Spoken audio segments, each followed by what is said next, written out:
Hola, què tal? Com esteu? Benvinguts a aquest vídeo d'IGTV o de YouTube, depèn d'on l'estigueu mirant.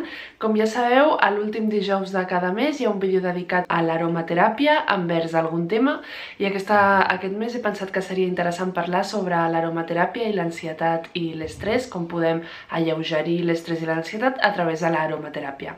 Com ja saps, jo soc Vilma Montoliu, naturòpata, historiadora de l'art i mitjançant aquest projecte pretenc fer-te arribar creixement personal, l'autoconeixement, la meditació, casa teva en català i pensat una mica per tots els públics.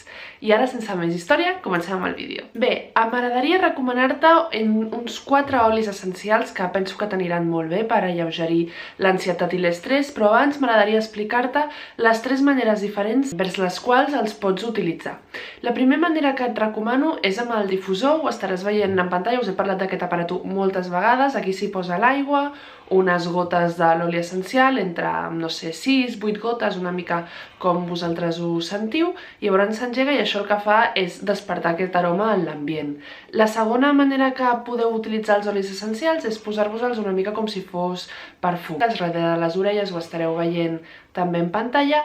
I per últim, l'última manera, i que per un pic d'estrès o d'ansietat potser més gran us pot anar molt bé, és olorant directament l'oli essencial del pot. Això s'ha de fer de la següent manera. Agafaríem el pot de l'oli essencial en qüestió i ens el posaríem a sota el nas.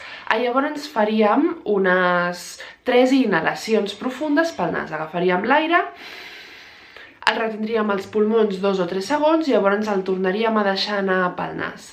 Això, com us dic, faríem 3 inhalacions i ho podeu fer diverses vegades al dia. A mesura que ho aneu practicant, podreu augmentar el nombre d'inhalacions fins a arribar-ne a fer entre 5 o 7 amb l'oli essencial sota el nas. I ara passem als olis que recomano. El primer oli de tots, n'hem parlat moltes vegades d'ell, és l'oli essencial de lavanda, que segons els estudis el que fa també ajuda molt a bloquejar l'hormona del cortisol, que és l'hormona encarregada de l'estrès. Llavors, quan us noteu amb pics d'estrès o d'ansietat, aquest oli és super refrescant i us anirà molt bé també per això. Com a segon oli essencial et recomano la bergamota, que a més és un oli essencial cítric, així que t'alleugerà l'ansietat i a més dona una mica com que revitalitza, no? Aixeca el sistema nerviós, llavors és fantàstica i a més també una mica com la lavanda ajuda a bloquejar aquestes hormones causants de l'ansietat i de l'estrès, llavors et sentiràs molt més tranquil·la però revitalitzada, d'alguna manera és com si reequilibrés. Com a tercer oli essencial no podria faltar un que m'agrada molt, que és el ylang-ylang. Penso que també ja us he parlat d'ell alguna vegada quan parlàvem sobre l'aromateràpia i la meditació.